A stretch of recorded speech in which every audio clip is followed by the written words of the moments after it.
Welcome back to Season 4 of the Sober Motivation Podcast. Join me, Brad, each week as my guests and I share incredible and powerful sobriety stories. We're here to show sobriety is possible, one story at a time. Let's go. In this episode of the podcast, I'm joined by Matt, who shares growing up in a challenging environment due to constant relocation, his struggles with alcohol, and his eventual path towards sobriety. Matt discusses his early experiences with alcohol and other substances during high school and college, how working in the restaurant industry further fueled his addiction, and the impact of his drinking on his family life. Matt opens up about significant events in 2023 that led him to reevaluate his relationship with alcohol. He reflects on the importance of acceptance, gratitude, and support from loved ones in his journey. And this is Matt's story on the Sober Motivation Podcast. Great to have you again for another podcast here. It was awesome to connect with Matt, and you'll understand why in the story, and where he's at now is just incredible. I want to mention, though, if you're enjoying the podcast, you love the podcast, you want to support the podcast, here's an opportunity for you to do so. Buy Me a Coffee is the name of the website. You can head over to buymeacoffee.com/sobermotivation. Donate to support the show, cover the costs. I mean, running a podcast is, how do I say this? A lot more expensive than I ever thought it would be. So any help is really appreciated. So I'll drop that link down in the show notes below, or you can type into your web browser, buymeacoffee.com/sobermotivation.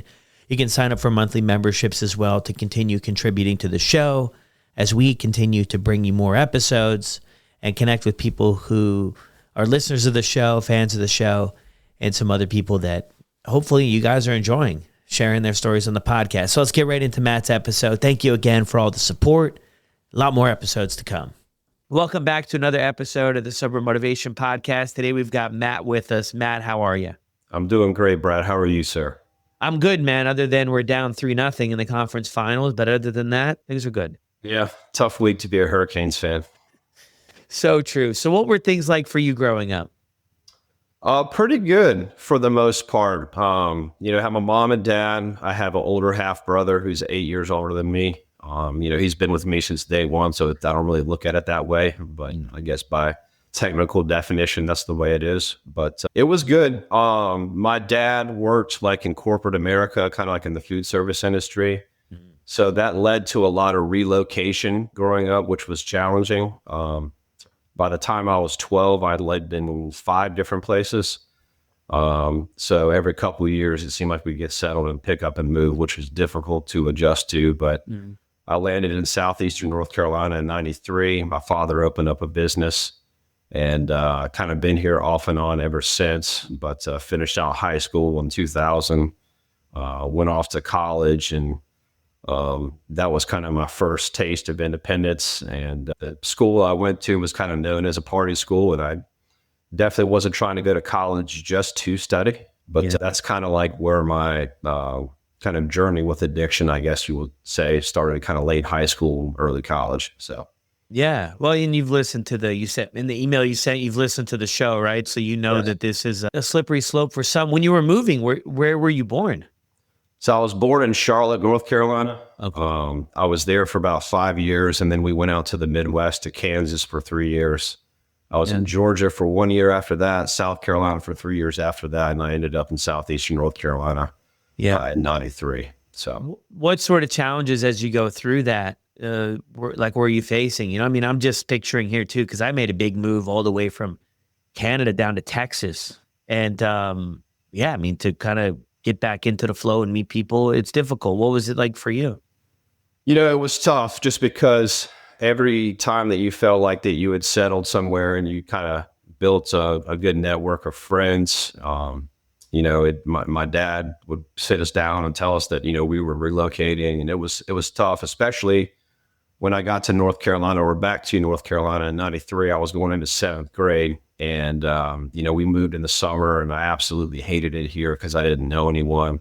And, going into middle school is tough enough as it is, but when you go in as somebody that doesn't know anything about the surroundings or the people, it can be difficult to acclimate to that.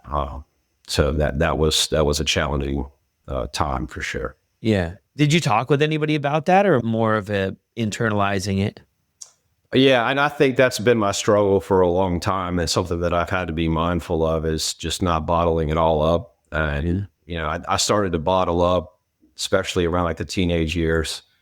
And that led to kind of like some behavioral issues with school, acting out, trying to be the class clown, trying to fit in, Yeah. and not taking school seriously. And it kind of came to a head when I was in high school.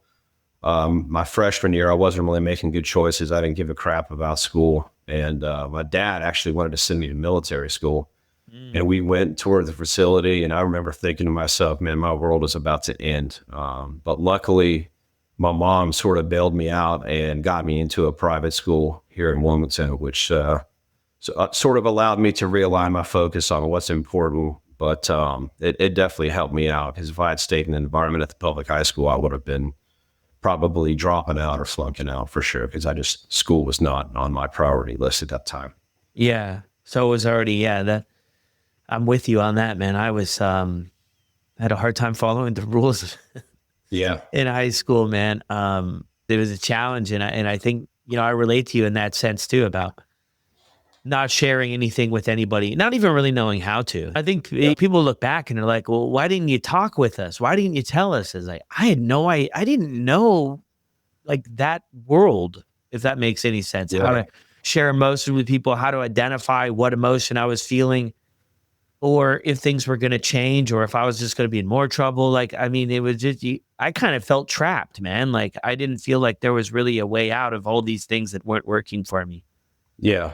Yeah. Yeah. I can certainly attest to that. I mean, looking back, it would have been much easier just to confide in someone. But I think along with those lines too, I didn't really feel comfortable talking to my parents about it. Because my dad was an entrepreneur and he was busy with his job, and I didn't want to put anything on him. But at the same time, I didn't really have anyone close enough here, like a good circle of friends to kind of open up to. I mean, that didn't happen until a little bit later on in high school, when I got into a little bit better setting at the private school. So Yeah. Yeah. And I think even in the message you sent me before, like getting into the, smoking weed and drinking stuff, that was in high school, right? yeah, well, it actually, yeah, a little bit. So alcohol really didn't come into play probably until like high school. Honestly, like I didn't really care for the taste of beer or anything like that when I was Yeah. younger. I mean, probably a lot of that had to do with the crap beer that we had at our available at that time. Yeah. But weed honestly came in around seventh grade. Actually, there was a guy that I knew that smoked, and I actually remember buying my first bag of weed from him, like in seventh grade, like a dime bag. And the cops actually came and like searched that guy's locker, and I was so freaking nervous that I was going to get narked on. But it didn't happen that way. But maybe that, looking back, that should have been like a red flag from the get-go. But yeah, I mean, so like smoking weed kind of came into it, pretty much seventh grade. I'd get it when it was available. There was the middle school I went to actually connected to the high school that I would later attend. And I remember meeting a guy over there on the bridge, like in between the schools, and after school, and buying like a bag from him here and there. And then that sort of just progressed like further into high school. And I mean, honestly, like my drug of choice was weed starting out. And then when I got to a little bit more exposure to alcohol in college, then alcohol kind of came into play as well. Yeah, it takes over in a sense, or more interested maybe. It's so interesting too with the story you share in the background, right? Of bouncing around and really having a hard time to connect with, people, and you're moving so much and everything. But then this thing, what I found, man, when I started drinking, really, I mean, I smoked weed a couple times. Like I've done a lot of stuff, but smoked weed a couple times just to get the boys off my back. They're just razzing me. It was never really my interest, but I saw how it played out. Alcohol played that role for me as somebody who always kind of felt like a loner, and really, I had a really hard time making friends and connecting. Yeah. And the second I drank and acted like a wild man, that was gone. I never had a problem from that point forward. Yeah. And I think that's kind of why, it really checked the box for me. And when I reflect back, I saw a lot of my peers now kind of getting into that culture of, smoking and stuff. And they had their, connections and an easier way to make friends. I mean, that's why I gravitated towards a lot of that stuff. What do you think? Anything there? Yeah, I think, for me, when I discovered weed in seventh grade, it was kind of, all those anxieties I felt about like relocating and trying to fit in and what have you, all seemed to go away when I would smoke. It would just put me in like a relaxing state of mind. And, I was a big skateboarder growing up, and like that lifestyle, good or bad, uh, weed was definitely a big part of it. Like I was into hip hop, and, every other song mentioned weed. So it was kind of like in my culture of like the circle of people I sort of ran around with. And at the time, it was all kind of fun and games. I mean, I had a few run-ins, with the law. Unfortunately, I got busted my freshman year smoking weed in the dorms, and that was stupid. I remember my dad finding out because attorneys were sending letters to our house to represent me, and that was not a pleasant conversation because he just saw that the potential that I had and felt like that I was squandering it with just making poor choices and getting myself in conundrums that could definitely affect me, as far as like, graduating school, getting a job, what have you in the future. So Yeah. that was tough. And yeah, when I went to court for that offense, the judge was kind of old school and told the bailiff to give me a taste of what the real world was like. So I actually had to go to jail for about 4 or 5 hours and sit in a jail cell underneath the courthouse, which, yeah, for anybody that's ever been to jail, it's not a pleasant place. And definitely was an eye opener for me. Yeah. And that was when you were in college. Yeah, my freshman year. Yeah. Yeah. I was sort of like a semi-scared straight. Yeah, for sure. It Attempt. was, yeah. Did it work? I'm sorry? Did it work? No, unfortunately, no. Yes, no. Because at that time, you think that I just felt like that, okay, I'll get through this and then I'll just move on and go on. You're kind of invincible, like nothing can touch you. You know all the answers when you're in your young 20s. So, yeah, I did a thing. I had to do a thing. I was on probation when I was 16. So at 17, I wasn't following any rules. So they had this scared straight program. So they brought you to the central prison in Raleigh there, where they have death row, and it was just madness. I think about it and I'm just like, this was just madness. This is where my life was. But I had that same, there's something really interesting about the human condition or the human spirit or something. You can see where other people who acted the same way as I did end up. I couldn't connect the dots in between my ears that could ever be my reality until it was. Yeah. It's this really, really interesting thing that without the experience firsthand or the willingness to listen to anybody else, I was like what you shared there. Oh, yeah. I mean, of course it could happen to so-and-so, but that'll never be my life. Like, of course, there's no way, you just can't see it. Just can't picture it, it just kind of takes time. But so you have that experience, and then your parents caught wind of it too. I mean, and how is the rest of college going? And then you start to, it sounds like anyway, lean into maybe alcohol a little bit more in this part of the story.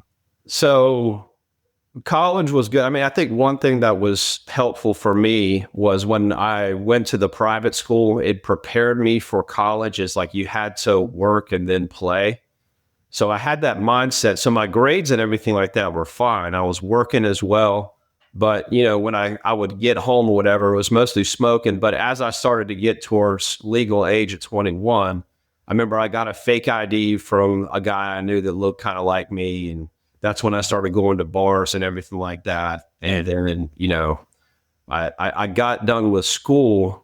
And I was drinking, but like mostly like so on the weekends and sometimes during the weeknights. I didn't really feel like that I was overdoing it. And then that sort of shifted after I got back from school. I came back to where I went to high school and got a job at working for an insurance company. Could not stand it. I did it for 7 months. Yeah. And then I kind of had to reevaluate. I'm asking myself, what do I do now? Like I'm done with school. I've got a degree. What do I do now? So I took some time away from like working in the, I guess, the professional world or whatever you want to call it. And I got a job at a restaurant Mm, cooking at night. And then I was also doing landscaping during the day, just trying to save money because I knew I wanted to relocate. Um, and you know, the service industry and the restaurant, like that puts you full tilt in front of, you know, booze and drugs and what have you. So I think that was like my first real exposure to like drinking and um like really kind of starting to overdo it a little bit. yeah, experience that nightlife. What restaurant was it? It was on right on the beach. It was called the Oceanic. And Okay. yeah, so like, and then you couple that with living in an environment that's like a destination city. You know, people come to where I live all the time for vacation because the coast is there, and like we have an historic downtown, and Yeah. um, so yeah, there's already like a party atmosphere where I reside. So Yeah. So that's going on. And then, yeah, the restaurant too. I mean, I share on the show all the time. I had my, you know, restaurant jobs. And yeah, it was just like, I got connected when I was younger with people older. Like they had a lot of experience. I mean, some of these people when I was 20, I mean, they would have been in their 40s and that's the way they lived. And I just thought, I don't know, maybe I idolized it. I just looked up to it. I was like, it just free flow, right? You just yeah, go out, party. I was like, they have a ton of friends. Like they've got a little bit of cash from, the night before in their pocket. And yeah, it was just really, I look at it now and I'm like, oh my goodness, like that sort of life terrifies me. I could never do it now. But at the time I was like, wow, yeah, that's incredible. And then you have, you work in the shift work and there's time after work. And yeah, it just kind of can definitely send you down a rabbit hole. So many people, I mean, if it's not college, it's service industry, like what you mentioned there, restaurants. If it's not college that really kind of gets you into the flow, it's working in the restaurants that a yeah. lot of people share gets them into the flow of things. How is life outside of this work and everything going for you at this time? Like, how old are you? 20 something? 20 to Yeah, 20? I'm in like 22, 23 at this Yeah. time. And honestly, my focus was just to kind of save money. I mean, luckily I had my kind of nose to the grindstone as far as like just trying to save money, everything like that. But on the flip side, I was like going out and partying and everything. And Mm. in '06, I saved up a bunch of money and to where I had enough to get started. And I decided on Charlotte, North Carolina. So to kind of go back to my roots. And I went out there. I ended up getting a job through a mutual friend. Ended up meeting my wife through the same mutual friend. So I'm kind of indebted to her, for a lot of different things. But the company that I started working with at that time definitely employed a lot of younger people. It was a fun environment. It was a very challenging job, kind of like in the fleet industry. But it was certainly a culture of work hard, play hard. So, mid 20s, I'm in a new city, big city with a lot going on. Mm. And it was, work 50, 60 hours a week. And then on the weekends, go tear it up with my friends. And like that sort of is the segue into like alcoholism for me. Like I didn't see it at the time Yeah. because, you're in your 20s and you think to yourself, this is what 20 somethings do. They work hard and they go out after that and have some drinks and have a good time and then do it all over again Mm. the following week. And I at the time, I didn't see that I had an issue because everybody around me was doing the same thing and, Yeah. no problem. But like looking back, that was really sort of the catalyst that allowed me to realize that further down the road that full blown addiction for sure. Yeah, that's when you notice things starting. A lot of people share too that they always feel like at the time we had no idea. Good point there, because when we're going through it, I mean, we don't know. We're surrounding ourselves. I did anyway on purpose, I think, with other people that were doing it. Like, I didn't want to hang out with people that weren't drinking and then I'm drinking. Like that's nobody, I mean, they probably weren't interested either in the way I was drinking. But a lot of people share when they look back at things that they notice they drank different maybe from the beginning than people around them. Yeah. Any relation to that or anything or no? Well, I knew, I think my first signal that I had an issue was, so my routine was I would go to work, finish out work 10, 11 hours a day, and I would come home. And at the time I was drinking liquor bourbon specifically. And I remember one time just doing a test to see like how much alcohol I consumed on average. Cause I didn't use shot glasses to pour anything. It's all free pour and you pour it in the highball glass and go. Well, one night I just sort of took stock of how much booze I drank, and it was between 10 and 12 shots that I was having per night. But, if you have a big highball glass, you put your ice in, you put your liquor in, and then you splash it with whatever mixture you have. And that, when I realized how much alcohol I was consuming at that time, I was like, wow, like this, maybe I'm overdoing it. But still at that time, I'm like, this is normal. This is what people do. I don't have a problem. But it was somewhat of a wake-up call, although it didn't fully resonate at that time. Yeah. And a lot of relatable stuff there too. And I think what people share often too is when they're younger, you can bounce back. Like you can bounce back more. I mean, in your early 20s, I mean, you can go out for the night, get 4 or 5 hours of sleep, 2 hours of sleep, and like find a way to make things happen again. Like it, it'll be enough to get by. Right. And then a lot of people that, to carry on for that, they can share too later in the story how it catches up with you, right? It hits different the older you get, and it becomes a lot more anxiety. The hangovers become maybe more difficult, maybe last for a couple days and everything like that. So you're going through this. So this is your 20s, you're hanging out with everybody, new job, new city, in Charlotte. Where were your folks at? Did they continue the moving around cycle afterwards or no? Yeah, they had stayed in Wilmington. My father had his business until 2008. And then he had to shut the doors, unfortunately, with the economic situation during those years. But they stayed in Wilmington. And, I still had a good relationship with them and everything like that. That really wasn't stressed. But I didn't disclose a whole lot to them either. Like I wasn't going in and saying, yeah, I'm going out and getting torn up every weekend. I think they kind of figured that. And my dad's got some history with some alcohol challenges as well. But yeah, that was pretty much all good. And then in 2010, I actually took a transfer. I had gotten married.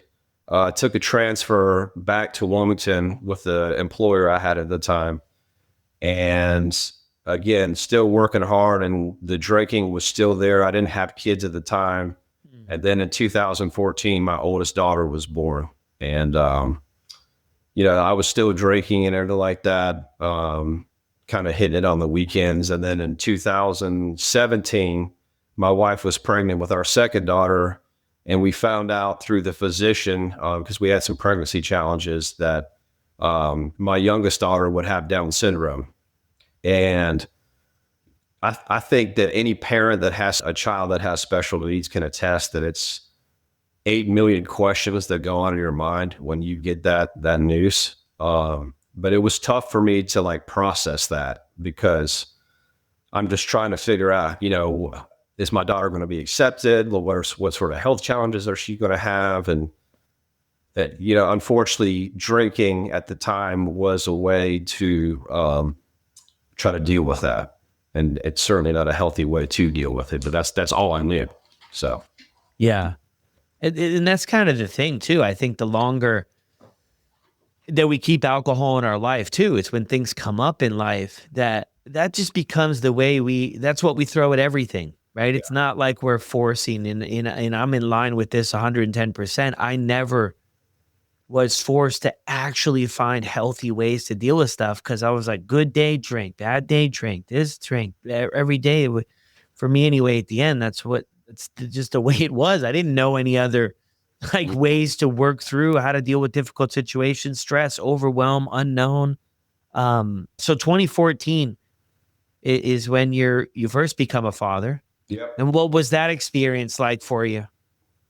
I mean, just unbelievable. Like I said, we had some pregnancy challenges in the past, and my wife, we had fought through together to make it happen because we always wanted children.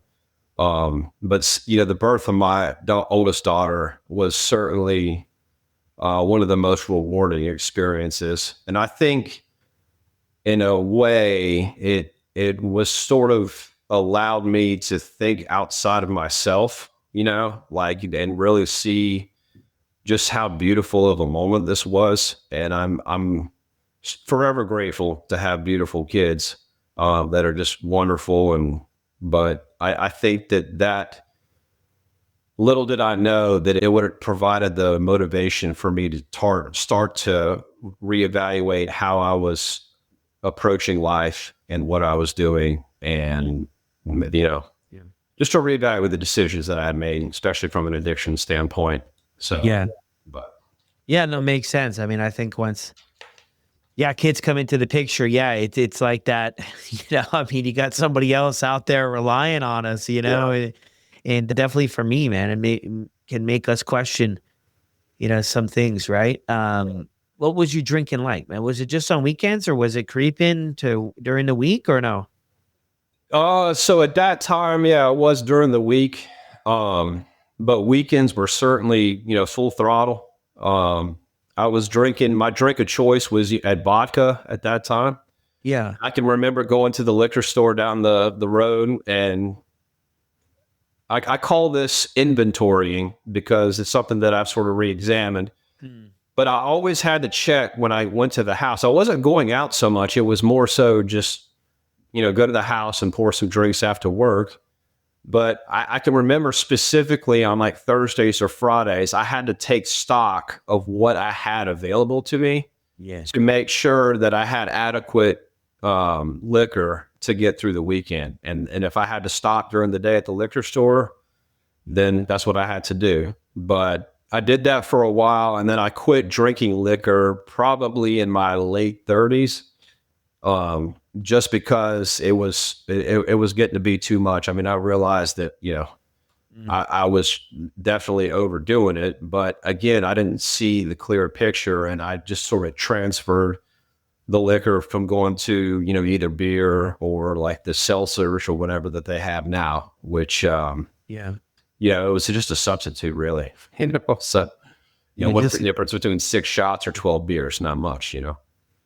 just a little bit of a shift of, what it's going to be. Anything coming up for you in this part of your life as far as like consequences? I use that term loosely, but anything that you're like, are you talking to yourself about maybe I should cut back? Is that sort of where the liquor thing came from? Are you aware of sort of Yeah, sure? I mean, I think I was trying to rationalize in my mind. Part of my kind of mind is telling me that no, you don't have a problem. You're just doing but then there's other sides of it where I'm like, well, I'm getting blackout, and I need to, slow it down. So I sort of pivoted to doing just my drinking on the weekends. But again, that inventorying came into place because if it was Friday and we only had 7 or 8, cans of whatever in the garage fridge, I need to make moves to go get more so I, could be at the place. And I think for me, I realized that when I put it, there's people out there like my wife that can have a glass of wine and she's good. Yeah. I can't do that. I have that first drink or the second drink, and then I start feeling the buzz, Yeah. and then I got to chase it. And that's what the weekends were for me all the way until about 2023 was when some pretty life-changing things happened that sort of made me further re-examine what I was Yeah. doing. So, Yeah. Yeah. And that's, when we're on this side of things, you can see it clear as day about, I can anyway. And you bring up there with your wife, right? And I think on this side of the things, we can see clear as day, like how we were drinking different than other people around us, to where some people have one or they don't even finish it. Some people share in some of these meetings I host about their partner or their friend or something. They're not even finishing their drink. And it's like, wow, this like to us, it's like, oh my goodness, like, come on, that's not going to happen. It's even hard to kind of even comprehend it at times. Um, how were things? Because when your youngest daughter was born, how was that? it was a lot. I mean, there was multiple things happening at that time. We were worried about her birth and how that would go, and then we were going to like a basically like a specialized doctor for the pregnancy because it was high risk. And they found out that my daughter had a VSD, which is a heart defect. It stands for ventricular septal defect. And a lot of individuals with Down syndrome, about half have some sort of heart defect. So, we're looking at that too, wondering if our daughter's going to have open heart surgery. And there was like an emergency C-section scheduled for her birth. And it was tough because I was worried about my wife. I'm worried about my daughter. And then, you couple that with work and then my oldest daughter, and there was just a lot of things happening at that time. And it was difficult to manage because, again, I'm just worried about so many different things and my daughter's health situation. It was really taxing for sure. Yeah. Wow. That's a lot, man. Yeah. That is a lot. How were you able to kind of weave your way through all of this? And unfortunately, not in the healthiest of ways. I was sticking to what I knew, and that was coming home and drinking on the weekends. I mean, I probably sort of turned it down a little bit at that time to kind of give some extra focus to my wife, and as we're sort of navigating that situation. But still, I was reverting back to drinking and just sort of try to disconnect because it gave me a little bit of relief. But now I know the next morning I'd feel like crap and those issues would still be there. But at the time I just couldn't see it. So just trying to find that escape for now from things. You kind of hinted at 2023 there. How did things look for you then? So I had two pretty large things happen at that time. A childhood friend, a guy that I knew from South Carolina that we somewhat had lost touch, but our families were still tight. He passed away a few days shy of his 40th birthday from alcohol-related liver failure. Wow. And then I also, a really good friend of mine here in Wilmington, his younger brother had struggled with opiate addiction and had been clean for about 7 or 8 years. But unfortunately, he relapsed and got a batch of fentanyl and passed away. Wow. So those were two really monumental things that happened that year that was the beginning of me starting to reflect a little bit further to myself and my own challenges with addiction. So that was a lot. Yeah. Were you aware of your one childhood friend there that the drinking was in his life like that, or no? So we had somewhat lost touch. He lived in a different state, and we would still kind of communicate every now and then through text message or what have you. But no, I didn't know the magnitude of what he had been dealing with. But in discussions with mutual friends that we had, I learned that, he had struggled with alcohol for quite some time because we went to separate colleges. So I didn't really get to see him as much as I would have liked during the college years. But, it got to the point where with him to where, he was having some serious medical issues and they were trying to diagnose it. And it came back to just his overuse of alcohol causing liver failure. And unfortunately, he didn't make it. So, wow. So this is kind of a time of reflection for maybe where things are at with yourself. What does that look like? So I started to kind of reflect a little bit more about the choices that I was making and the level of drinking. And I would say the first thing that really happened that caused me to really re-examine things was my brother had his 50th birthday, and I went down to South Carolina to go celebrate with him.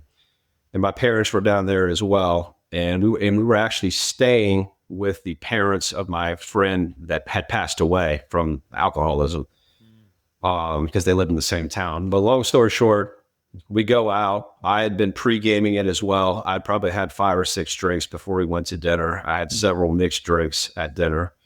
Even though I wasn't drinking liquor at the time, I decided to revert back. And the night went on, we went out, and I barely remember getting an Uber and going home that night with my mom. It's just snippets of memory of what happened the night prior. And Anyway, I woke up the next morning in the guest room of, this house. Didn't quite remember getting home. The first thing I did was look for my wallet, my cell phone, because I thought I had left it at the bar, one of the last bars we had been at. And I felt like death and was just out of it. And I made the call at that point that I needed to go home. So it was about a 4-hour drive. I got in the car, said goodbye to my parents and, the folks we were staying with, family, friends, and got in the car and drove all the way back and just thought long and hard about the choices I had made, getting blackout drunk, not remembering things. And like, what did that look like to my mom? Because my mom even had mentioned, I talked to her later in the day. She said, you really had no idea what was going on last night, did you? And yeah, you're right, Mom. I really didn't. And that was the first real eye opener for me that I was definitely going down a bad path for sure. Yeah. And was that like the first time, or was this I don't know if regular is the right word, but was blacking out and stuff like something you experienced before? Yeah. Yeah. I mean, if we'd hosted parties at my house, like I have a big college football party, on Labor Day weekend every year to kind of kick it off. And there was events like that where, you just drink all day, and then it would end up being, where's Matt at? Oh, he's passed out in bed or whatever. So there was numerous circumstances prior to that where, again, it's just like chasing that feeling. Like I get 2 or 3 drinks in me and I just got to keep going and chase that feeling to the point to where eventually I'll just black out or, pass out somewhere. Yeah. So do you ever feel like because you mentioned that a couple of times, like chase that feeling. Do you ever feel like you get to it again? Like I feel like the first time I drank, I was on cloud 9, man. It was beautiful. I mean, it was just like this great experience. And I mean, we got into it. We had a ton of fun. And I feel like maybe in one way or another, I was looking for that to happen again. And then as time went on, and I look back now and I'm like, man, like that euphoric feeling of kind of everything just releasing. Like maybe I experienced it again, but it wasn't like for hours. It was maybe for minutes. What was your experience with that? Like of this thing you're after? Well, I think one thing, as you alluded to earlier, like the hangovers just get nothing but worse as you age. And I didn't realize at the time, but I mean, I'd get up and I just feel like hot garbage. And, it was rough. But yeah, the effect of alcohol it wasn't what it was when I first started drinking. When I first started drinking, it was fun. It was, I come out of my shell a little bit. We have some laughs, have a great time. It's all fun and games. Now it was more like, what can I do to get in a place where I can block all these things out of my mind? And it just wasn't healthy at all. And I was just overdoing it. And I just wanted to get to the point where I was so drunk that, I'd go to bed and then start over the next day. Yeah. Were guilt or shame part of your sort of rotation here? Were you experiencing any of that, feeling that the next day? Absolutely. Yeah, absolutely. Like from my parents, from my wife, because she had to do the explaining when I would get blackout. And then there was a situation that occurred prior where my oldest daughter had a birthday party at the house. My best friend, his 2 kids were over there, and his father came to pick them up from the party. And I was 3 sheets to the wind. And this is a man that like I have nothing but respect for, that I've known for, 30 years almost. And he could see that I was torn up, and it bothered me. It really bothered me the next day, because this is like a family friend, someone I really care about. And I just started asking myself, how many other times, like, how people looked at me and were like, man, this guy is gone right now. And he has no idea. He probably won't even remember this conversation the next morning. And the shame was burning a hole for sure. Yeah, definitely. Yeah. A lot of people share too, like eats us up in a way that's it's not like those, rock bottoms that everybody can see, right? It's like, okay, you got that happened. Okay, we can see that, right? That other part of it is a part that not everybody can see. we even go further back in your story, and I can relate with this, and I don't know if you're going to relate with it at this point in your life, but I always internalized everything, even when I was younger, and that didn't just magically change. And that's the same thing I did even when I was struggling at my worst. I did not know how to reach out for help until I did, like just kind of take a leap of faith in a sense to ask people for help. But I just didn't know what to do with it. I thought maybe that was just a normal part of it, that everybody went through this whole cycle. And I would just say, would you just pull up your socks a little bit, pull them up a little bit higher, get back in there. Everybody's going through it, be a man, like you got this. And when I look back, and when I talk with people, and I'm like, man, not everybody, was drinking like that, causing that much chaos. And then as you continue on and stay in the game with the drinking, the tolerance increases. So then it's more to kind of get to that, hopefully, that same level. And then that just goes and goes up and up and up. And then it's, kind of maybe why you're experiencing the blackouts and everything like that. Where do we go from here, Matt? So after my brother's birthday party, I started thinking long and hard about what I wanted to do. And I came back and I had a conversation with my wife about how I was going to stop drinking or try to stop drinking. Yeah. I at the time, I wasn't interested in going to AA meetings because I just wasn't comfortable being that vulnerable. So I had stopped. And I had actually made it until about June of 2024. I was in Chicago for work, and a coworker of mine and I were at a restaurant and having some delicious food, a steak. And I'm like, man, a glass of wine would really be good with this steak right now. And I ordered one. And that's all I had that night. And I didn't really think anything of it. But, part of me was wrestling with the fact that, okay, I had quit for 7-8 months and hadn't had a drink. Am I in control now? So that was something that I had to reckon with. And eventually what ended up happening was I really wasn't drinking much at the house, but if I was at an event, like we stayed at a friend's house at a lake house up in near Charlotte in July, and I started drinking there just because it was there and it was a fun environment. And, it sort of started to creep back into my life more and more. And honestly, I got to, the end of 2024 and was still reflecting, but I was still drinking. And then January 2nd hit, and I accepted the fact that I'm an alcoholic and I can't drink, and I'll always will be an alcoholic. I just can't drink anymore. And that was a tough pill to swallow. But I think once that settled in and I embraced it and I owned it, it made it that much easier. Just to understand that I'm not cut from the cloth that can have a drink and be done. Yeah.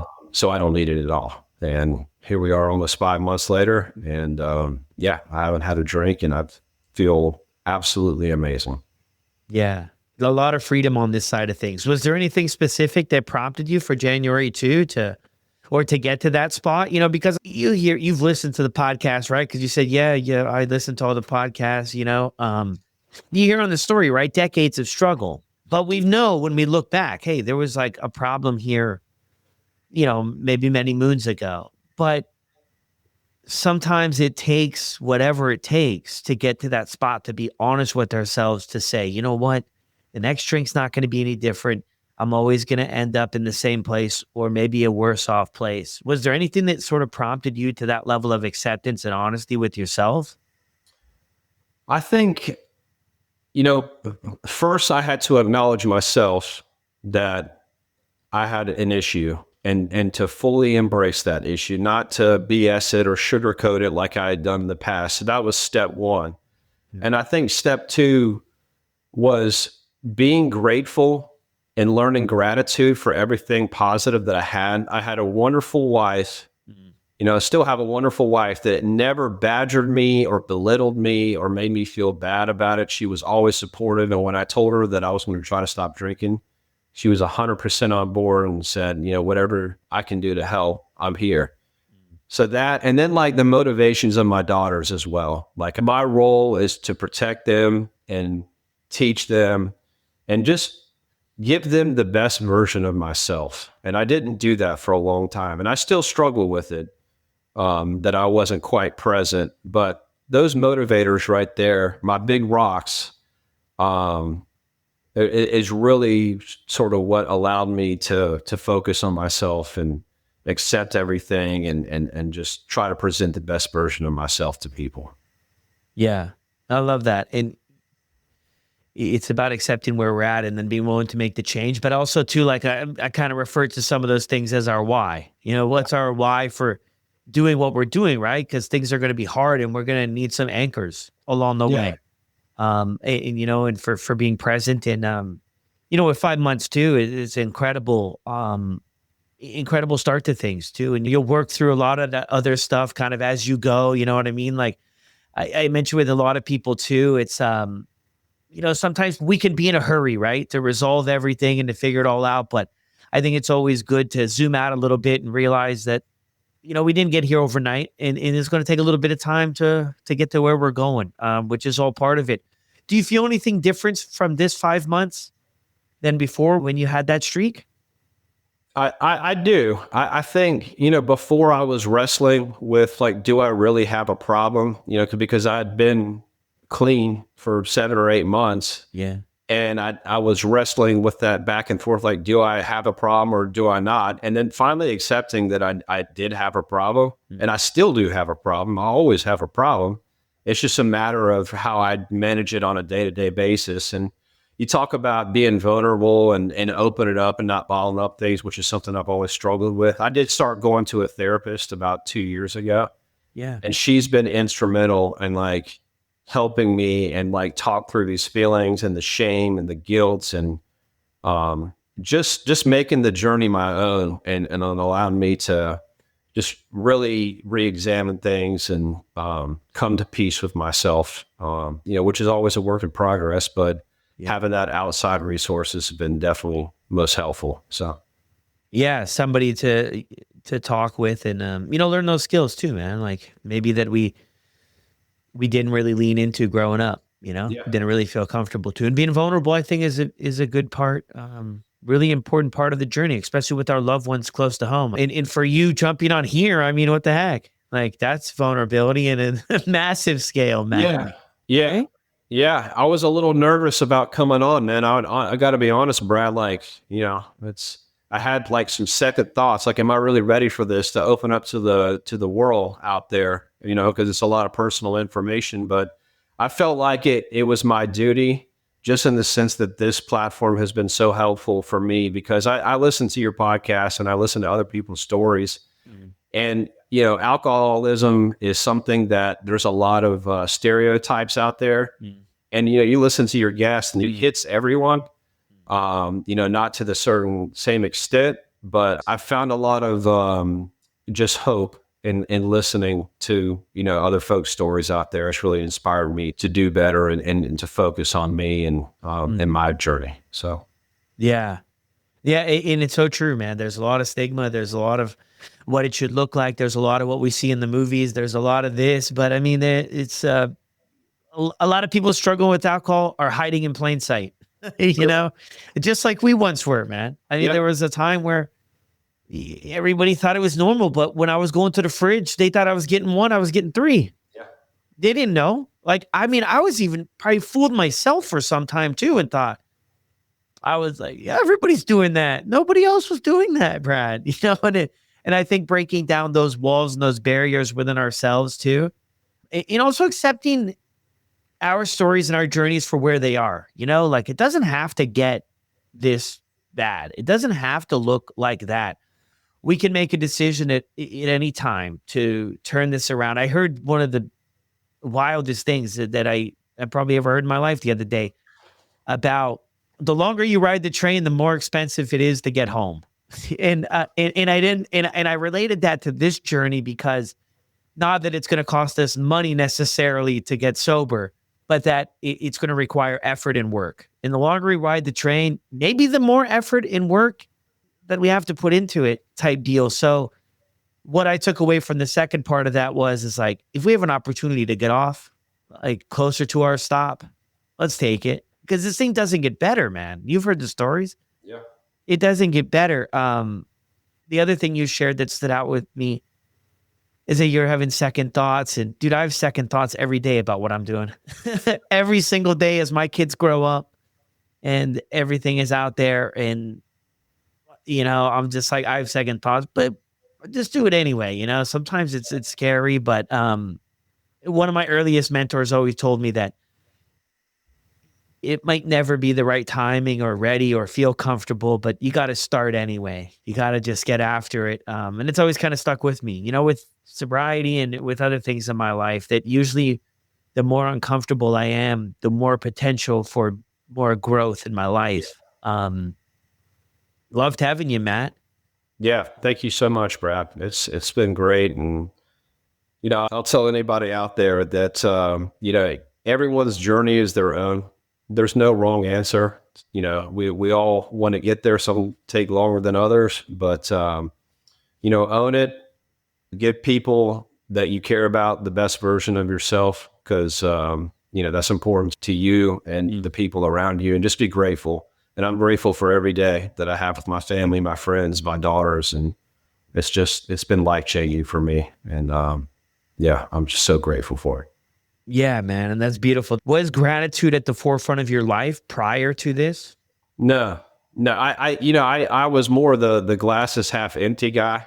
Everything happening to me, a lot of it was self-imposed just from the decisions that I was making. But I'm so blessed in so many different facets, but it's taken me a long time to wrap my brain around that. But it's all about perspective, and the attitude that you bring to the table. Like, you either lift people up or you bring people down. And unfortunately, I was bringing people down through my actions. And it's something I try to be mindful of every day, is, again, to present the best version of myself and lift people up, because you never know what people are struggling with. And if you can lift them up, then, you can help them along the way as well. So, yeah.